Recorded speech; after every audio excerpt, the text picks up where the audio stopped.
నీ గురించి ఇతరులు చెప్పాలి నందక. సాగరామాత్యుడు నవ్వుతూ అన్నాడు. చిత్తం, సంపూర్ణ సత్యాలే మనవి చేసుకుంటాను. ఈ లేఖలో నువ్వు రాసిన విషయం గుర్తుందా?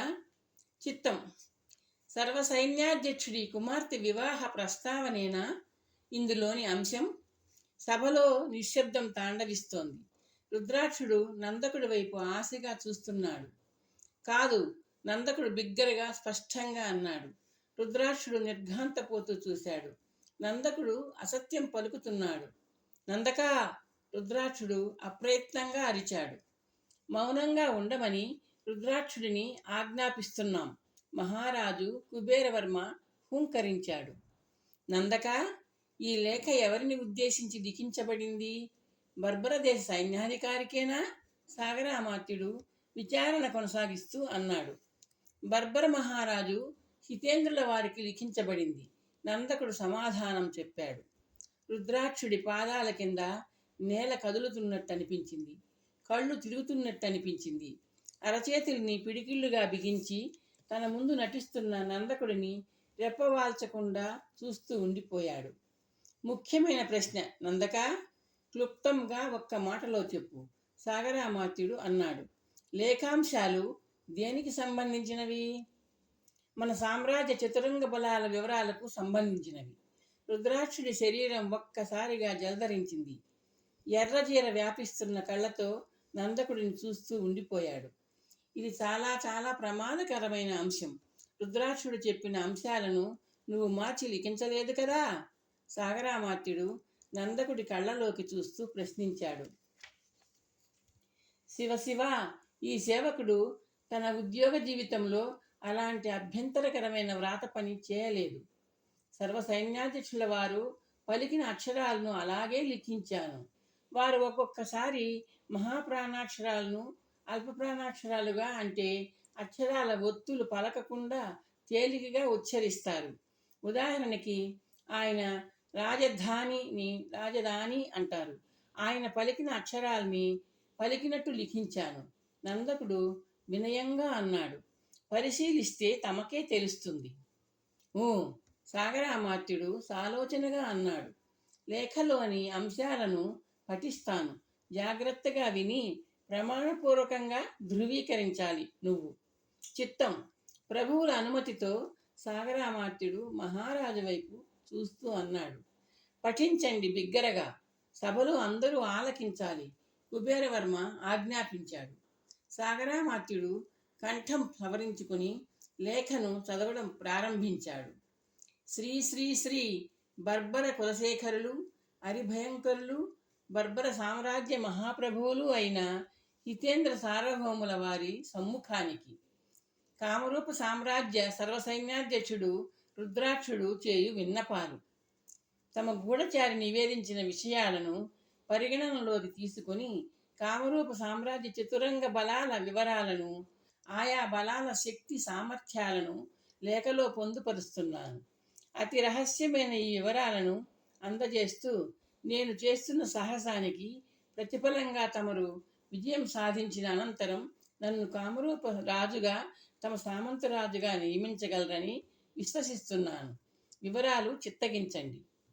చదవడం ఆపి సాగరామాత్యుడు కుబేరవర్మ వైపు చూశాడు. ప్రభువులు చిత్తగించాలి. పఠించిన లేఖలో 2 పదాలలో వచ్చిన ఒత్తు అక్షరాలు తేలికగా అల్పప్రాణాక్షరాలతో లిఖింపబడి ఉన్నాయి. ప్రతిఫలం, సాధించిన అనే పదాలు 2 ప్రతిఫలం, సాధించిన అని తేలికగా వ్రాయబడ్డాయి. లేఖరి నందకుడి వాంగ్మూలం సత్యమే అని నిరూపిస్తున్నాయి. లేఖ చివరన మన చతురంగ బలాల వివరాలు, ఇతర రహస్యాలు ఉన్నాయి. వాటిని ప్రభువులే ఏకాంతంలో పఠించవచ్చు. సరే, కుబేరవర్మ తల పంకిస్తూ అన్నాడు. అతని కళ్ళు చింతనిప్పుల్లా ఉన్నాయి. ముఖం జేవురించింది. సభాంగణంలో శ్మశాన నిశ్శబ్దం తాండవిస్తోంది. అందరి చూపులు రుద్రాక్షుడి మీదే ఉన్నాయి.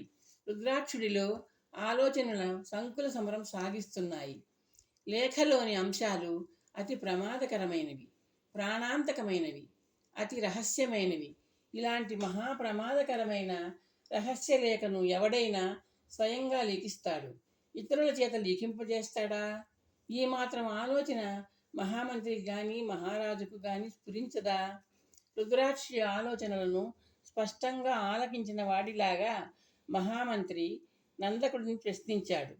నందక, ఇది అత్యంత గోప్యమైన లేఖ. ఎవరైనా స్వయంగా గుట్టుగా వ్రాసే లేఖ. వెల్లడైతే మహాప్రమాదాన్ని కొని తెచ్చే లేఖ. రుద్రాక్షుడు నీ చేత ఎందుకు రాయించాడు? ఇతను నిరక్షరాస్యుడు కాదే. చిత్తం ఆయన స్వహస్తాలతో ఎందుకు లిఖించలేదో, నన్ను ఎందుకు లిఖించమన్నారో నాకు తెలీదు అంటూ నందకుడు తన నడుం చుట్టూ చుట్టిన వస్త్రంలోంచి ఒక వజ్రాల హారం తీసి కిందికి వేలాడేలా పట్టుకున్నాడు. ప్రభువులు చిత్తగించాలి. లేఖను లిఖించినందుకు రుద్రాక్షుల వారు నాకు ఈ వజ్రాల హారం బహుమతిగా ఇచ్చారు. లేఖ విషయాన్ని గోప్యంగా ఉంచమన్నారు. అనుకున్నది అనుకున్న విధంగా విజయవంతంగా జరిగితే నాకు నాకు ఉన్నత పదవి లభిస్తుందన్నారు. నందకా, రుద్రాక్షుడు బిగ్గరగా అరిచాడు. అతని అరుపు సింహగర్జనలా సభలో ప్రతిధ్వనించింది. రుద్రాక్ష, మౌనంగా ఉండమని ప్రభువులు నిన్ను ఇందాకే ఆజ్ఞాపించారు. సాగరామాత్యుడు కోపంగా అన్నాడు. నీ మనవిని కూడా ప్రభువులు అంగీకరిస్తారు తగు సమయంలో. రుద్రాక్షుడు ఆగ్రహాన్ని నిగ్రహించుకుంటూ తల పంకించాడు. ఆవేశంతో, ఆగ్రహంతో, ఆందోళనతో అతని గుండె ఎగిరెగిరి పడుతోంది. సాగరామాత్యుడు నందకుడి చేతిలోంచి వజ్రాల హారం తీసుకున్నాడు. రుద్రాక్షుడిని సమీపించి హారాన్ని అతని ముందుకు చాపాడు. ఈ వజ్రాల హారం నీదేనా? రుద్రాక్షుడు బరువుగా, వేడిగా నిట్టూర్పు విడుస్తూ హారాన్ని క్షణకాలం పాటు చూశాడు. అతని చూపులు నందకుడి వైపు తిరిగాయి. తన ఇంట్లో ఉన్న వజ్రాల హారాన్ని నందకుడు ఎప్పుడు కాజేశాడు? రుద్రాక్ష, హారం నీదేనా? సాగరామాత్యుడు హుంకరించాడు. రుద్రాక్షుడు మహామంత్రి ముఖంలోకి చూశాడు. అతని పెదవులు అదురుతూ స్పందించాయి. నాదే. సభలో ఒక్కసారిగా కలకలం. కుబేరవర్మ చెయ్యెత్తి మౌనంగా హెచ్చరిక చేశాడు. వెంటనే నిశ్శబ్దం కలకలాన్ని మింగివేసింది. ప్రభూ, సాగరామాత్యుడు సాభిప్రాయంగా అన్నాడు. రుద్రాక్షుడిని అపరాధిగా నిర్ణయిస్తున్నాం. అతను ఏదైనా విన్నవించదలుచుకుంటే విన్నవించుకోవచ్చు. కుబేరవర్మ రుద్రాక్షుడిని ఎర్రగా చూస్తూ అన్నాడు. రుద్రాక్షుడు 2 అడుగులు ముందుకు నడిచి కుబేరవర్మకు చేతులు జోడించాడు. ప్రభువులు చిత్తగించాలి. నాకు వ్యతిరేకంగా ఏదో భయంకరమైన కుట్ర జరుగుతోంది. మన సామ్రాజ్యాది దేవత కామరూప జనని మీద ప్రమాణం చేసి విన్నవిస్తున్నాను. నేను ప్రభువుల సేవకుణ్ణి. నా సర్వస్వాన్ని ప్రభువుల క్షేమానికి, రాజ్యరక్షణకు అంకితం చేసిన వాణ్ణి. నన్ను నమ్మండి. ఈ లేఖను నేను వ్రాయించలేదు. బర్బర మహారాజుతో నాకు పరిచయమే లేదు. మళ్ళీ విన్నవించుకుంటున్నాను ప్రభు. నా కుమార్తె వివాహ ప్రయత్నంలో బర్బర సేనాపతికి లేఖ వ్రాయించాను. చాలు, కుబేరవర్మ హోంకరించాడు. రుద్రాక్ష, మరోసారి విన్నవించుకో. లేఖలో ఉన్న చేవరాలు ఎవరిది? రుద్రాక్షుడు చేతులు నలుపుకుంటూ చూశాడు. నాదే ప్రభు. కానీ ఆ వజ్రాల హారం ఎవరిది? కుబేరవర్మ గర్జించాడు. నాదే ప్రభు, రుద్రాక్షుడు అన్నాడు. కానీ ఆ హారాన్ని మౌనం. కుబేరవర్మ చూపుడు వేలు చూపిస్తూ హెచ్చరించాడు. మాది అంధ పరిపాలన కాదు, అంధ న్యాయ నిర్ణయం విధానము కాదు. నీ ఆలోచన మాకు తెలుసు. నీ వజ్రాల హారాన్ని నందకుడో మరొకడో తస్కరించి ఉండవచ్చు. అంగీకరిస్తాం. ప్రభువులకు ధన్యవాదాలు. రుద్రాక్షుడు చేతులు జోడిస్తూ అన్నాడు. మౌనం. కుబేరవర్మ హుంకరించాడు. వజ్రాల హారం తస్కరించిన నందకుడు నీ చేవరాలను దొంగలించాడంటావా? రుద్రాక్షుడు నిస్సహాయంగా మౌనంగా చూశాడు. చెప్పు, నందకుడు నీ చేవరాలను తస్కరించాడా? చిత్తం, ఏదో కుట్ర, కుతంత్రం. చాలు, కుబేరవర్మ అరిచాడు. అతని చూపులు సాగరామాత్యుడి వైపు తిరిగాయి.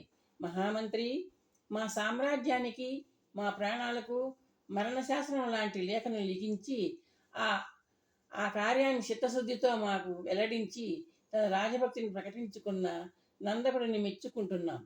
మన నగర రక్షకులను అప్రమత్తం చేసిన నందకుడు మాకు విశ్వాసపాత్రుడైనాడు. అపరాధి బహుకరించిన వజ్రాల హారం నందకుడికే చెందాలని ఆజ్ఞాపిస్తున్నాం. ఆ హారానికి తోడుగా మా కంఠసీమను అలంకరించిన రత్నహారాన్ని స్వయంగా నందకుడికి బహుకరిస్తున్నాం. ప్రభువులది ఆదర్శవంతమైన ఉదారం, సాగరామాత్యుడు అన్నాడు. నందక, కుబేరవర్మ కంఠంలోని రత్నహారం తీసి పిలిచాడు. నందకుడు వినయంగా పూర్తిగా వంగి రాజును సమీపించి 2 చేతులు చాపాడు. కుబేరవర్మ రత్నహారాన్ని అతని దోసిట్లోకి జారవిడిచాడు. నందకుడు వంగి దండాలు పెడుతూ వెనుకపాటుగా అడుగులు వేస్తూ సింహాసనం ముందున్న సోపానాలు దిగాడు.